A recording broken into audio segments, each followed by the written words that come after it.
The sky had not been blue for 3 years. Yuna remembered blue. She remembered standing in the garden with her mother as a child, looking up at the endless bright sky of Valora. She remembered the warmth of their sun on her silver blue skin. She remembered feeling safe. Now the sky was gray. Sometimes it turned black for days.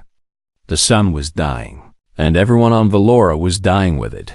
Yuna sat in the corner of the underground shelter, holding her daughter Hana close to her chest.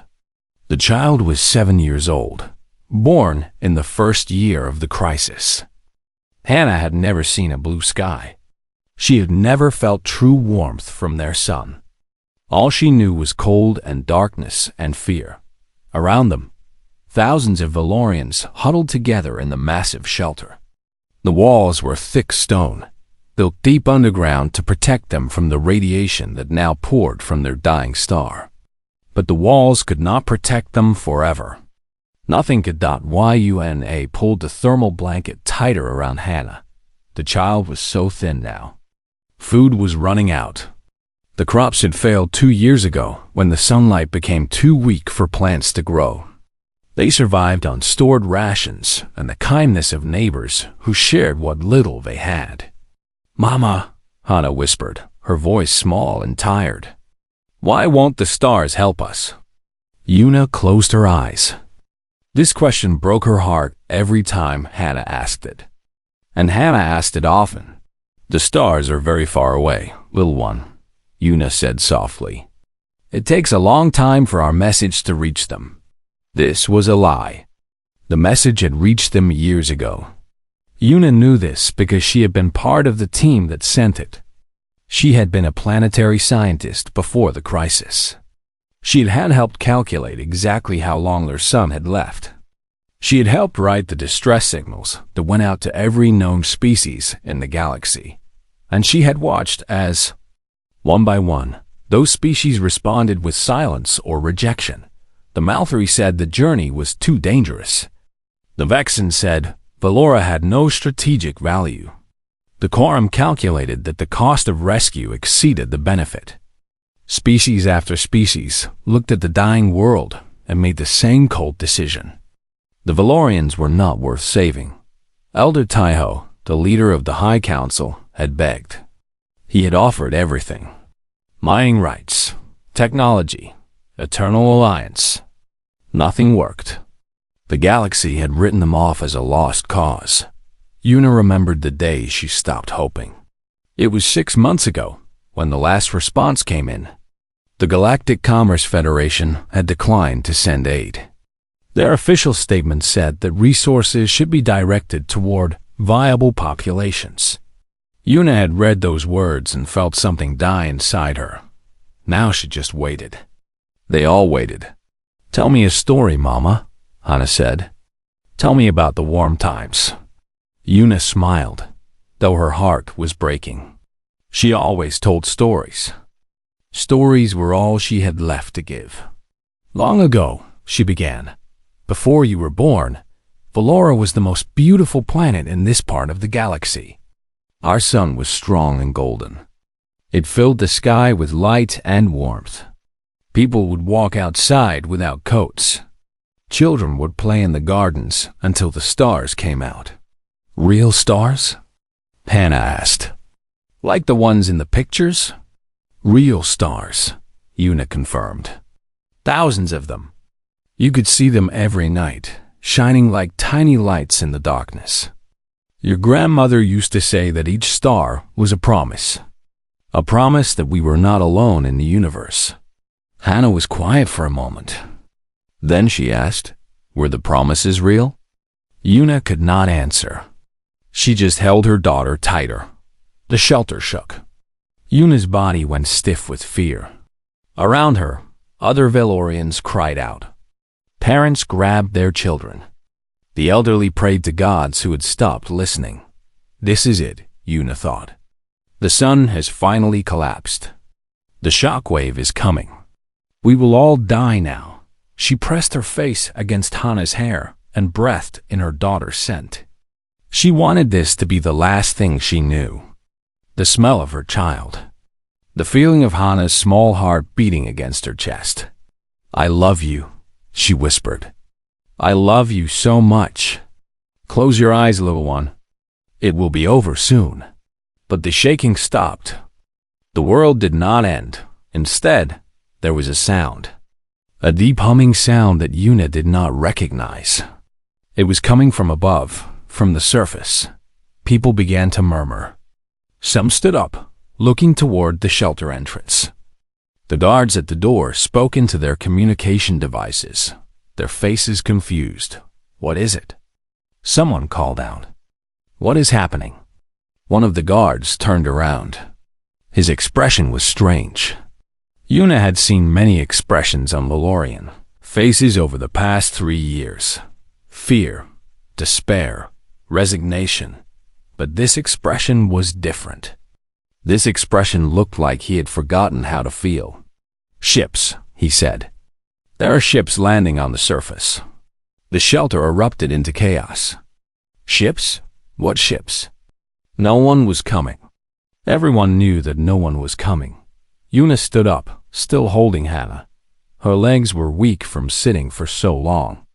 She pushed through the crowd, moving toward the entrance. She had to see. She had to know. She climbed the long stairs to the surface. The cold hit her immediately. It was so cold that her breath turned to ice in the air. But she kept climbing. When she reached the top, she stopped. There were ships. Dozens of ships. They were not like any design she had seen before. They were rough and angular, built for function rather than beauty. They were covered in symbols she did not recognize.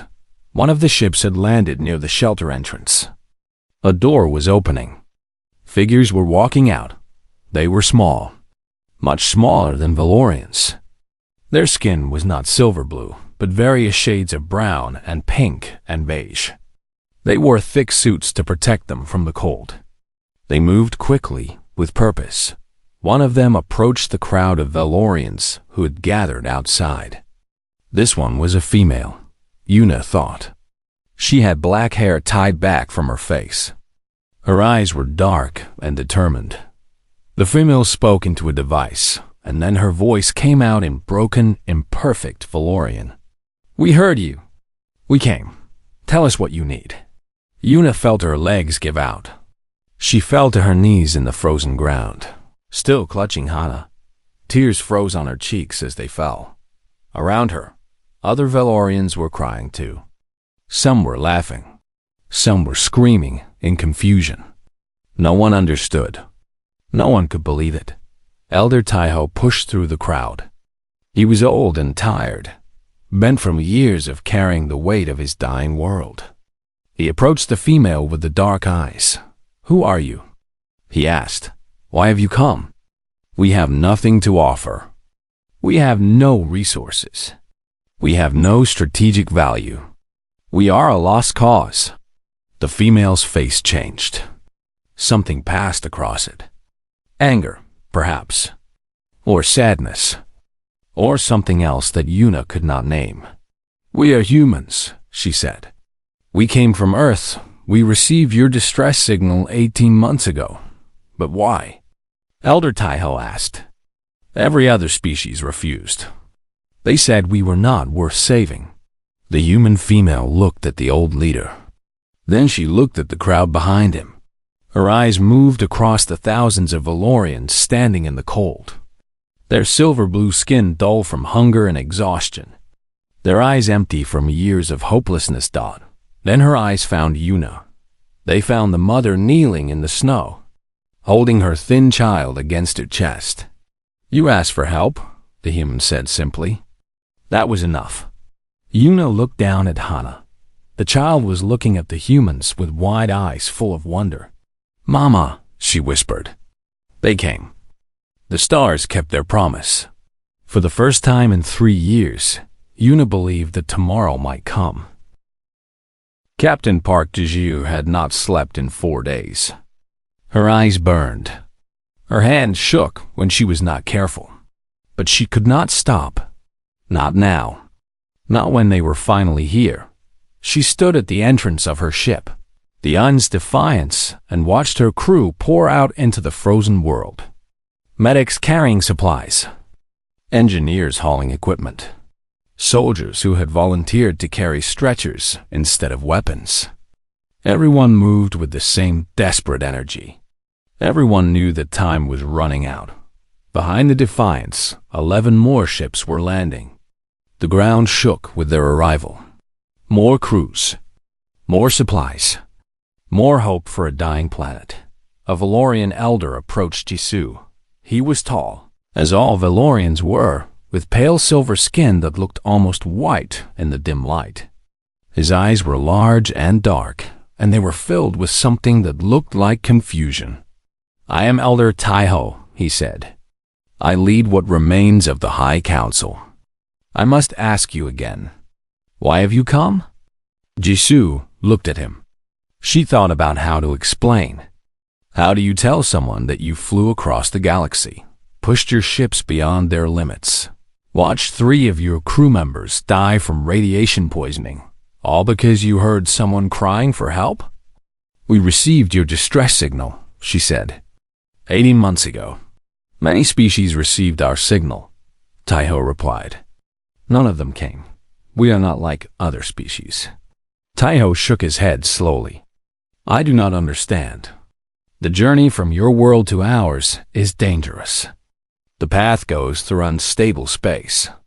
The radiation fields along the way can kill even the strongest ships." "Yes," Jisoo said simply.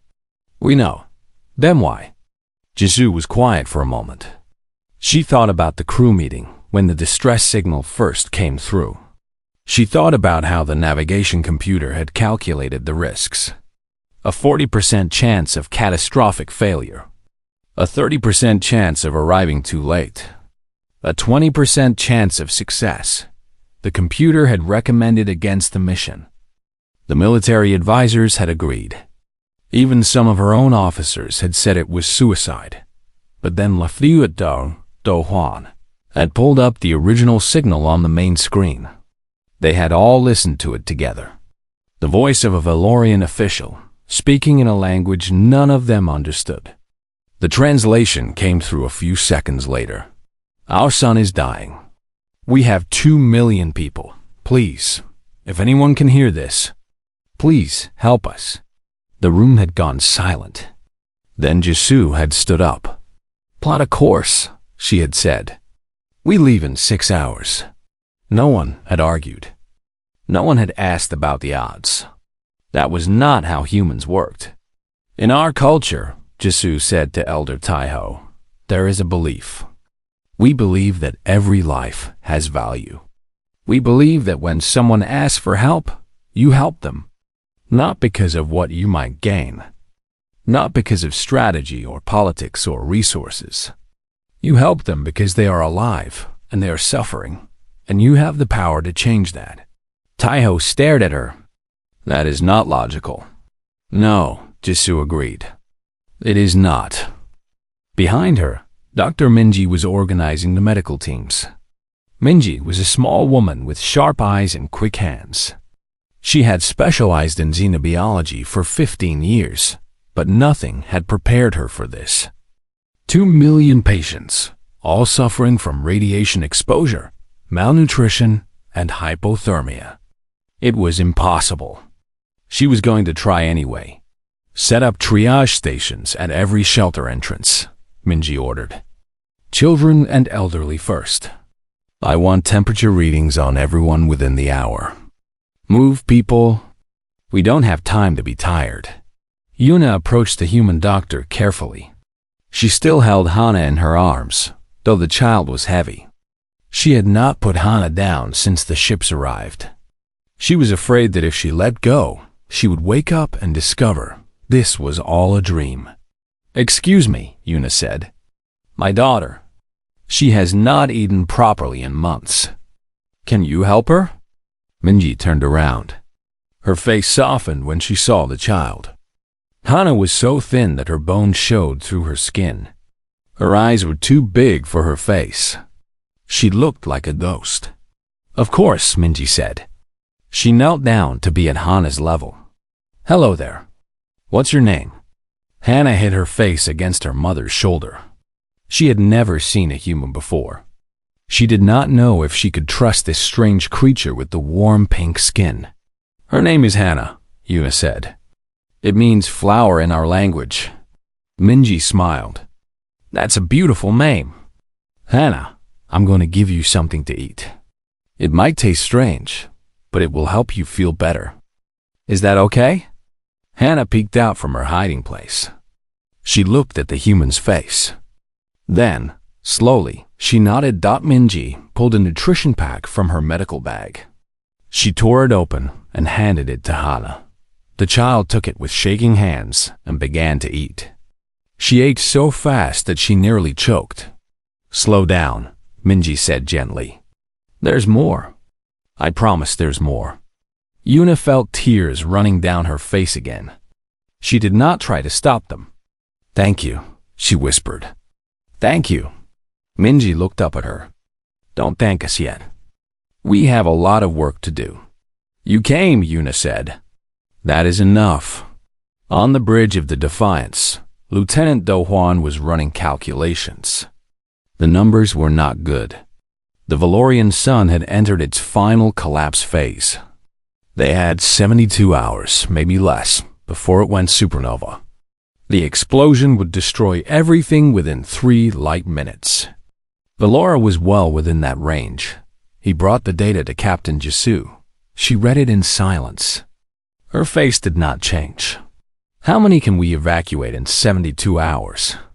She asked. 50,000, Do Hwan answered. Maybe 60 if we pack the ships beyond capacity. There are 2 million people on this planet. I know. Jisoo closed her eyes. 50,000 out of 2 million. That was nothing. That was a death sentence for everyone they could not save. What about the other ships? She asked.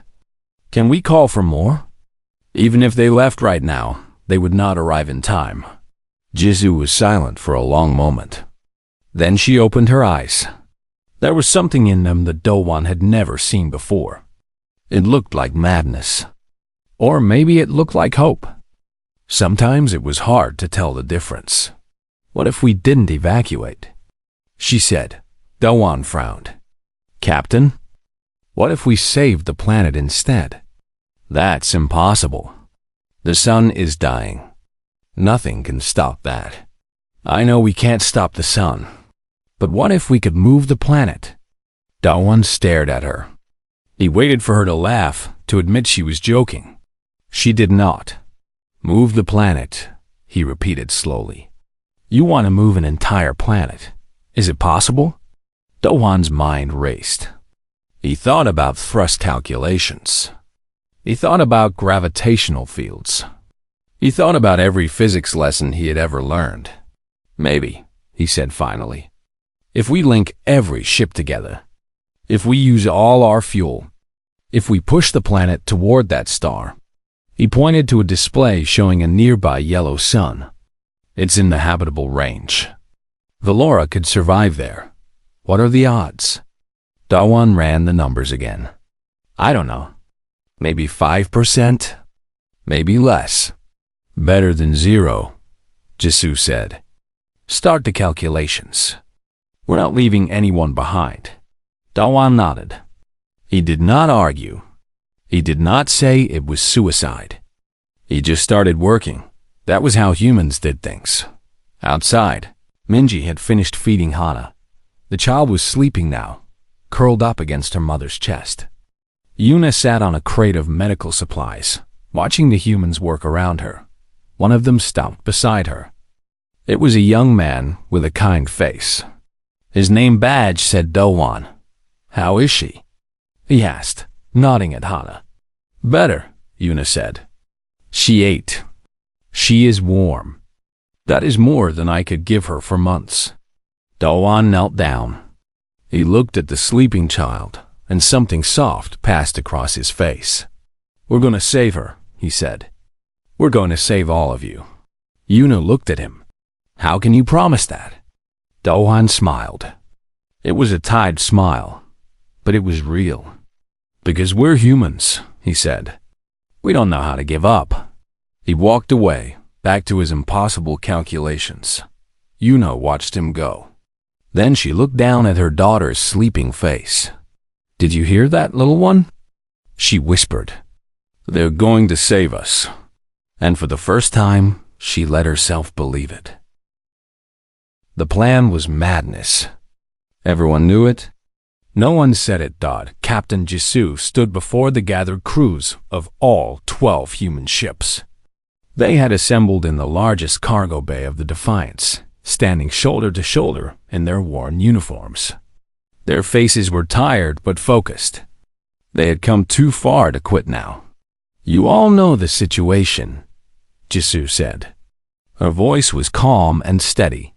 "The Valorian sun will explode in approximately 68 hours. We cannot evacuate everyone, so we're not going to evacuate anyone." A murmur went through the crowd.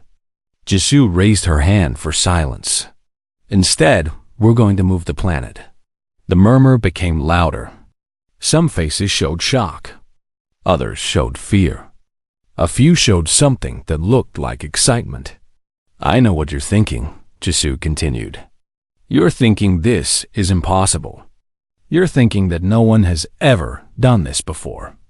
You're thinking that the chances of success are almost zero." She paused. "You're right. About all of it." She looked across the sea of faces. These were her people. They had followed her across the galaxy into almost certain death. They deserved the truth. "I'm not going to order anyone to do this. This is volunteer only. If you want to take a shuttle and leave, I won't stop you. No one will think less of you." She waited. No one moved. "But if you stay, I need you to understand something. Some of us are going to die. Maybe all of us. That is the reality we face." The cargo bay was silent. Then a voice called out from the back. "Captain, with respect. We didn't come this far to run away." Other voices joined in. Agreement. Support. Determination. Jisoo felt something warm spread through her chest. Pride, maybe. Or gratitude. Or love. She wasn't sure. "Then let's get to work," she said. "We have a planet to move." The next 12 hours were chaos. Engineers worked without rest, connecting the ships together with massive cables and energy links. Every vessel would function as part of a single thrust array, pushing against Velora's surface in perfect coordination. Lieutenant Do Hwan led the navigation team. They calculated trajectories, thrust vectors, and timing sequences. The margin for error was almost non-existent. If even one ship pushed too hard or too soft, the planet's crust could crack. If the timing was off by more than a second, Velora would spin out of control and be torn apart by gravitational forces. "We need more power," Do Hwan said, staring at his screens. "The ships don't have enough fuel to move something this big." "What about the portable fusion reactors?" another officer suggested. "The ones we brought for emergency power? Those are for the Valorians, to keep them warm and alive during the operation. They won't need warmth if they're dead." Do Hwan shook his head. "We can't take that risk. Find another way." They found one. It was dangerous, but it was a way. The Valorian atmosphere contained trace amounts of hydrogen. If they could collect enough of it, they could use it to boost their fuel supply. The process would take time they didn't have, but it was possible. Dr. Minji, meanwhile, prepared for casualties. She set up field hospitals in every shelter. She trained Valorian volunteers as medical assistants. She stockpiled painkillers and bandages and blood substitutes. "We're going to have injuries," she told her team. "When the planet starts moving, there will be earthquakes, tsunamis, volcanic activity. People are going to get hurt. Our job is to keep them alive until it's over. And if it doesn't work?" One of her medics asked quietly. Minji looked at him. "Then our job is to make sure no one dies alone." Yuna had volunteered as a translator and coordinator. She moved between the human crews and the Valorian population, explaining what was happening, calming fears, organizing evacuations from coastal areas. The humans are going to move our planet? Elder Taiho asked her, disbelief clear in his voice. That is not possible. They say it is possible, Yuna replied. They say they can do it. They are wrong. Or they are lying. No species has this technology. Yuna thought about the humans she had met. Captain Jisoo with her tired eyes and iron will. Dr. Minji, who refused to sleep because there were patients to treat. Lieutenant Do-wan, who smiled even while calculating impossible equations. Maybe they do not have the technology, she said. Maybe they will create it. The first attempt to stabilize the sun failed. A team of human engineers had deployed experimental devices called solar stabilizers. These were meant to slow the collapse of the star's core, buying more time for the planetary relocation. The devices had never been tested at this scale. They were designed for mining operations, not stellar engineering. The team that deployed them never returned. The solar flares vaporized their shuttle before they could escape. Captain Jisoo received the news in silence.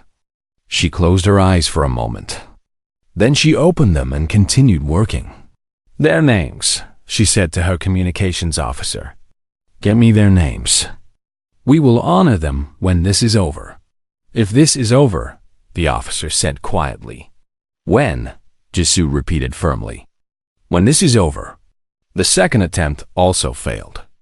More deaths. More names added to the list. On the Defiance Bridge. Tension was building. Some officers began to whisper that the mission was doomed, that they should evacuate who they could and leave before it was too late.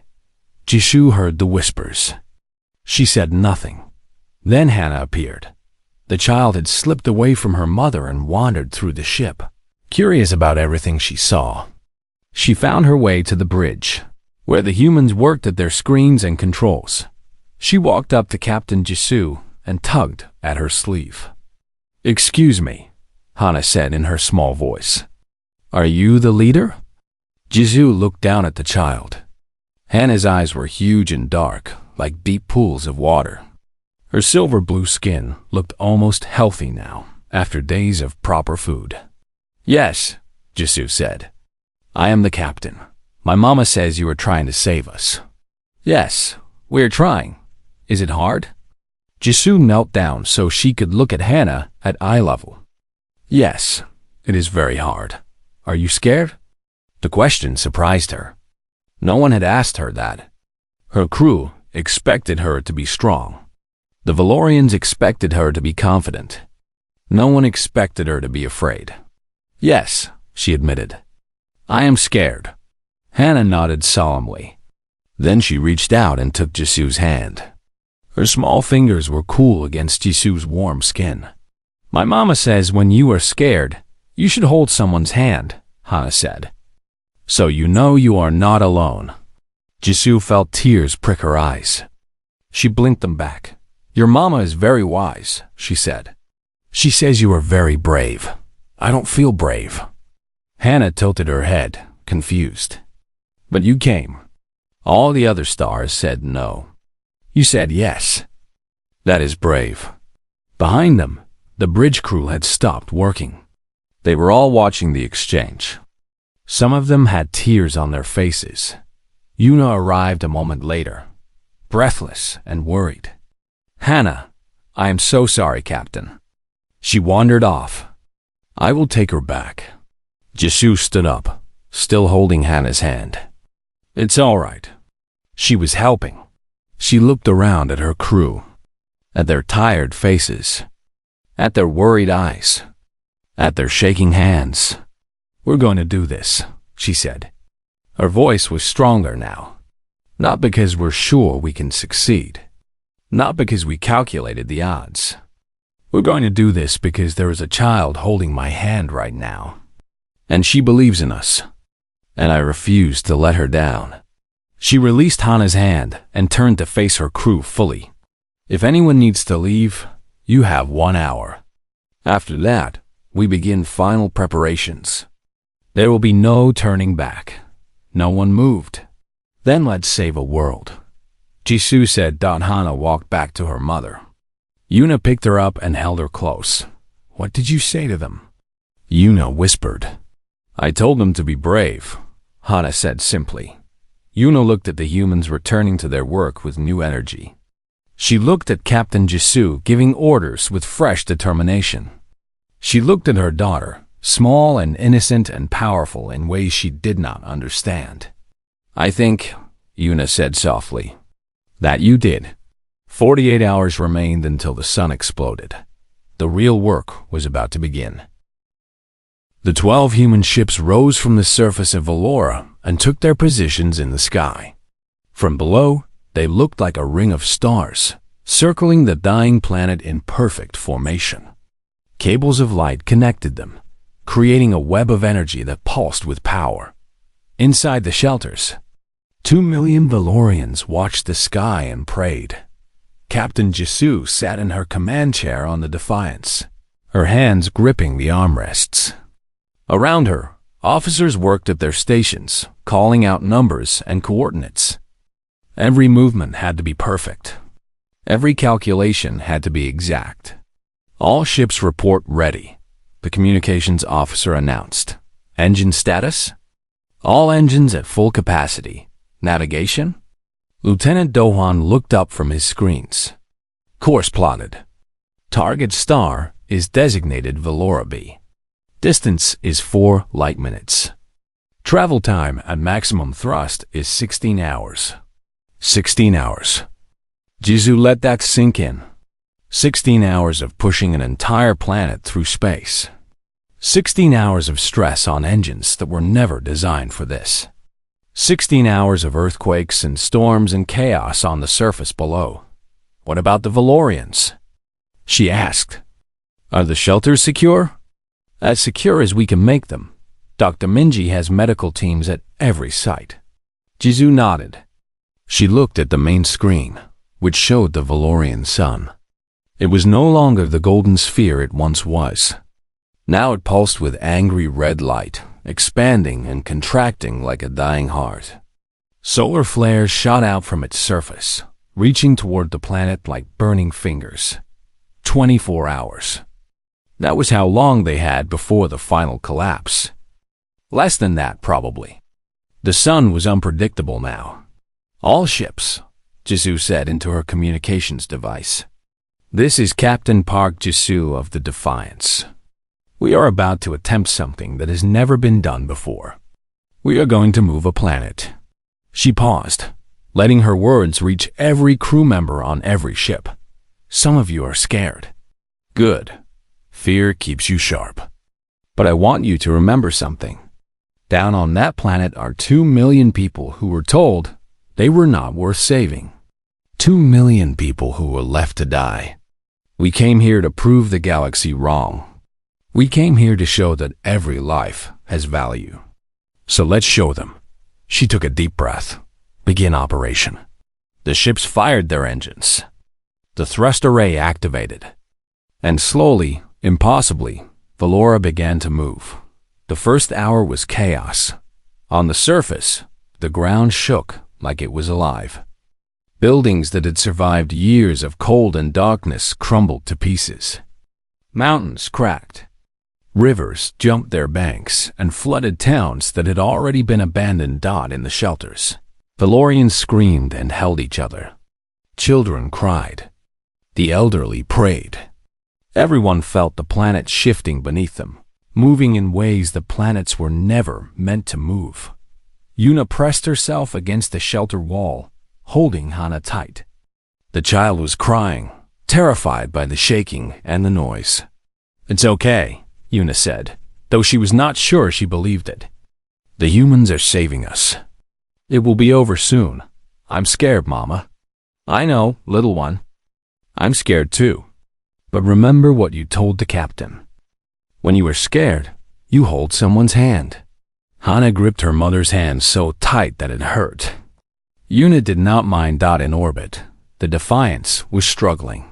Engine 3 is overheating, an engineer reported. Temperature is in the red zone. Can we compensate with the other engines? Jisoo asked. We can try, but it will put more stress on them. Do it, the ship groaned. Metal creaked. Warning lights flashed across every console.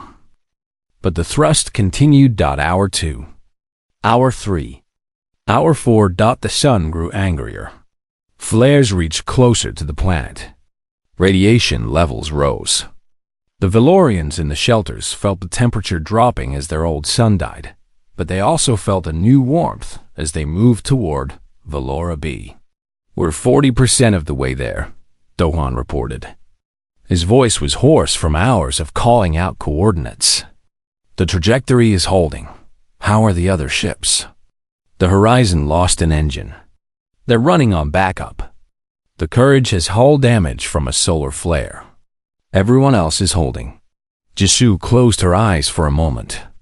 The Horizon and the Courage. 200 crew members combined. All of them pushing through damage and danger to save people they had never met. Tell them to keep going, she said.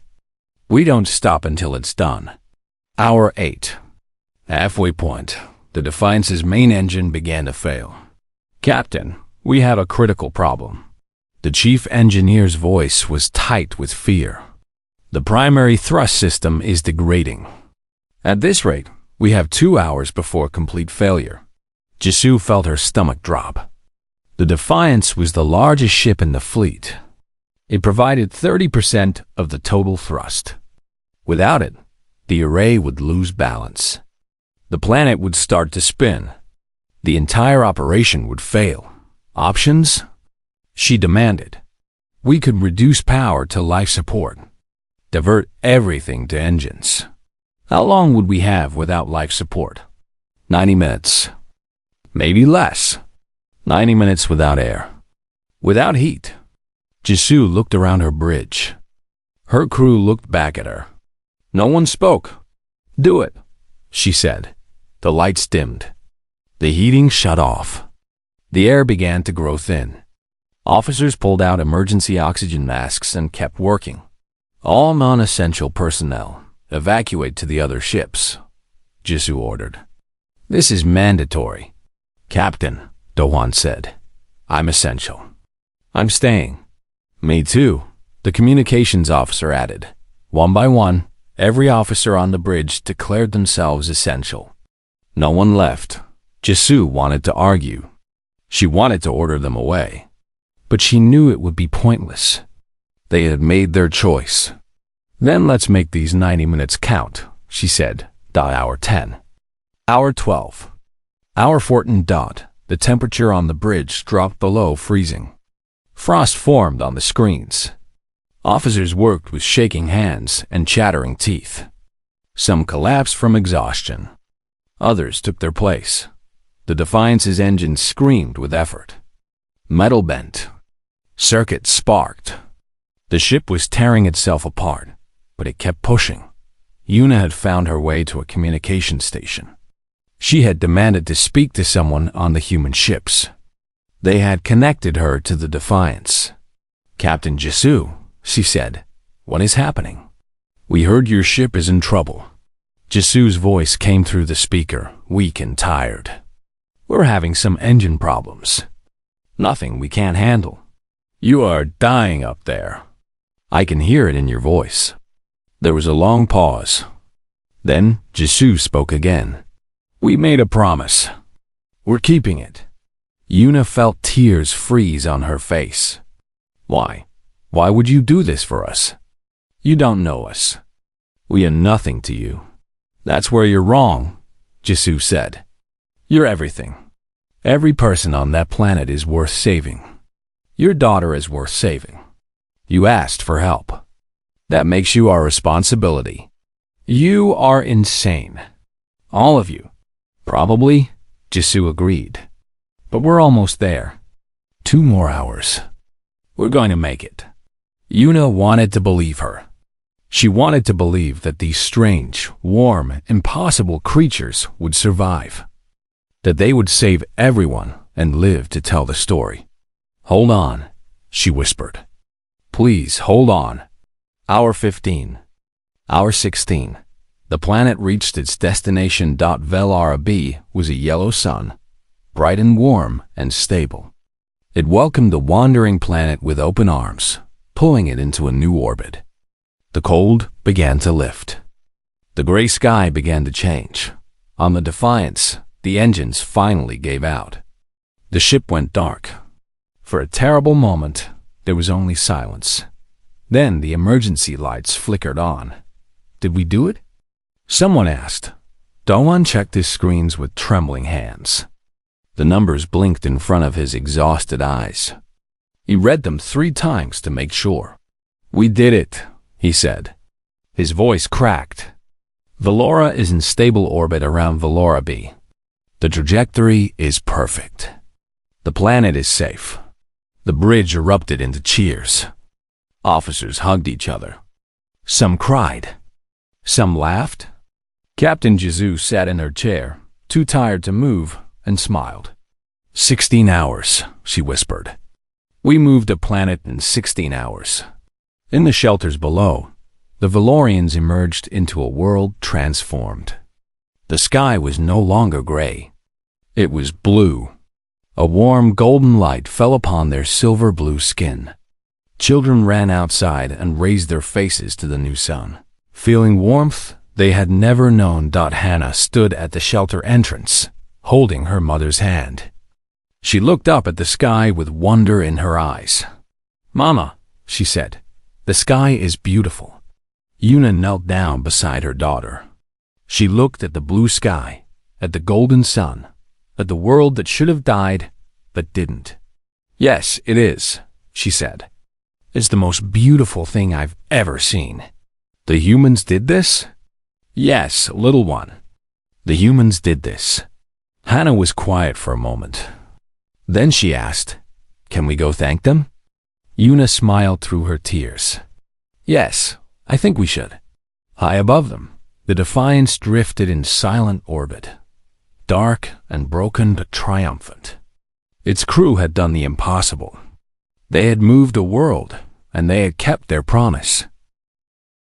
1 year had passed since the day the humans moved a world. Velora was alive again. The crops were growing. The cities were being rebuilt. Children played in gardens where flowers bloomed in colors that had not been seen for years. The silver blue sky stretched overhead, painted with golden light from Velora B. The humans had stayed. Not all of them, but enough. They had built an embassy near the site where the first ships landed. They had shared their technology. They had taught the Velorians how to repair their power grids and purify their water and grow food in the new climate. Dr. Minji had refused to leave. She had fallen in love with Velora, she said. She loved the silver blue sunsets and the kind people and the way Velorian children laughed. She ran a medical school now, training local doctors in human medicine. Lieutenant Dowan had gone back to Earth, but he visited often. He was famous now, the man who calculated how to move a planet. Universities wanted him to teach. Governments wanted him to advise. He turned them all down. He said he was just doing his job. The Defiance had been repaired. It floated in orbit above Velora like a guardian watching over the world it had saved. Captain Jisu still commanded it. She said she would stay until she was no longer needed. That might be a long time. The Galactic Assembly had been forced to respond to what happened. For months, representatives from 100 species had debated and argued and pointed fingers. Some said the humans were reckless. Some said they were dangerous. Some said they had violated protocols and endangered the galaxy. Elder Taiho had asked to address the assembly.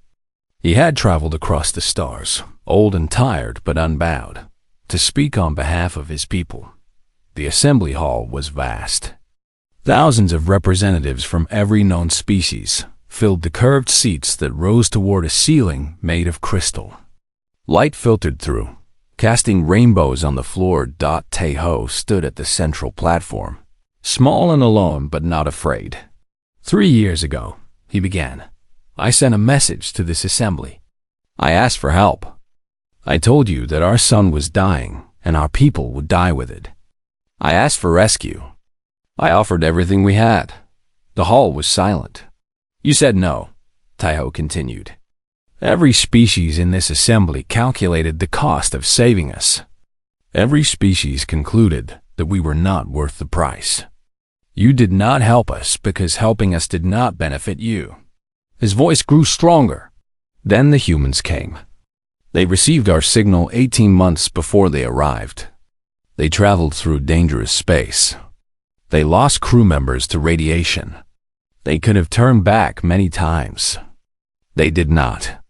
Taiho looked around the hall, meeting the eyes of representatives who had refused to help. The humans did not calculate whether we were worth saving.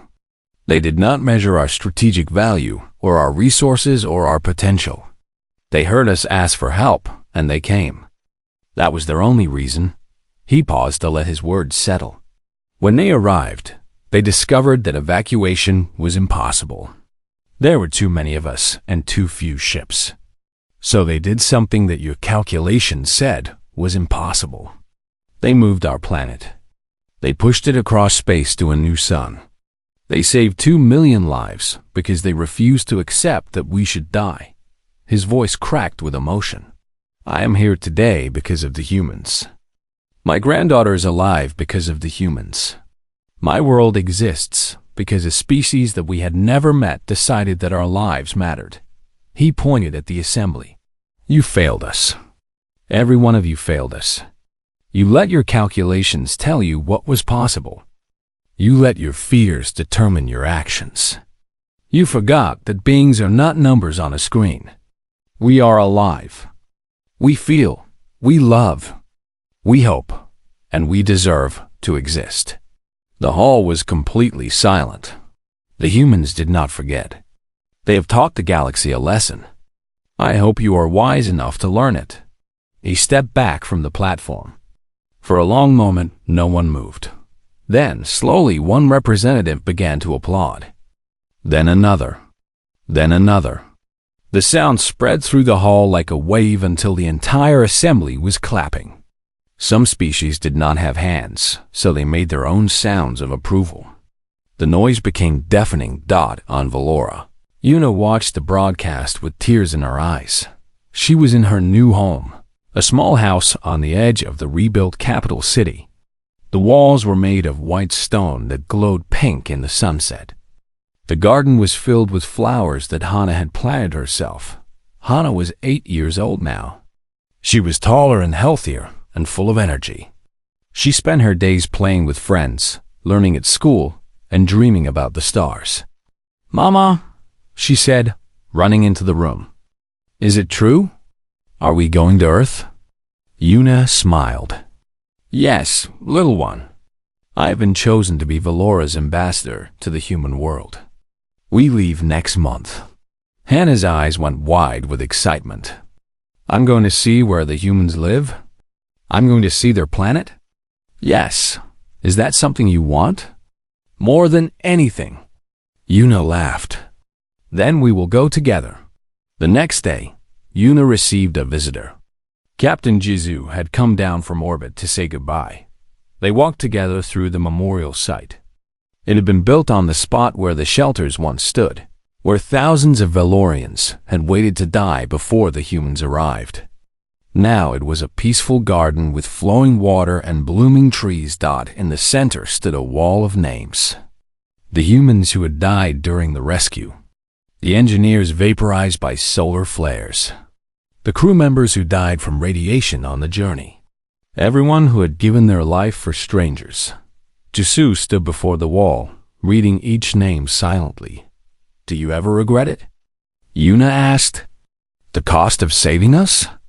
Jisu considered the question carefully. "I regret every death. I carry those names with me every day.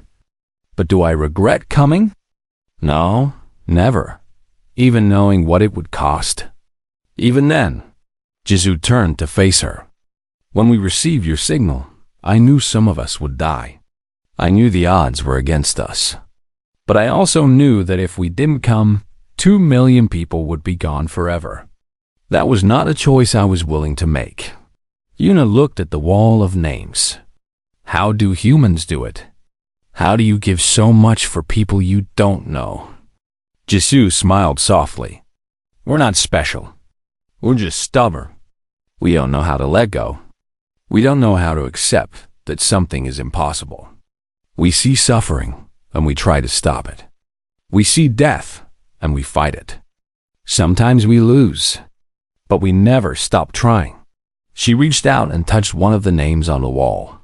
They didn't die for strangers, she said. They died for family. That's what you became the moment we decided to save you. Family. And humans don't abandon family. Yuna felt tears forming in her eyes. Thank you, she whispered.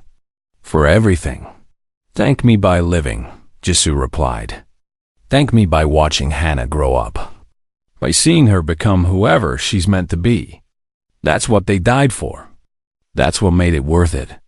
A week later, Yuna and Hana boarded a ship bound for Earth.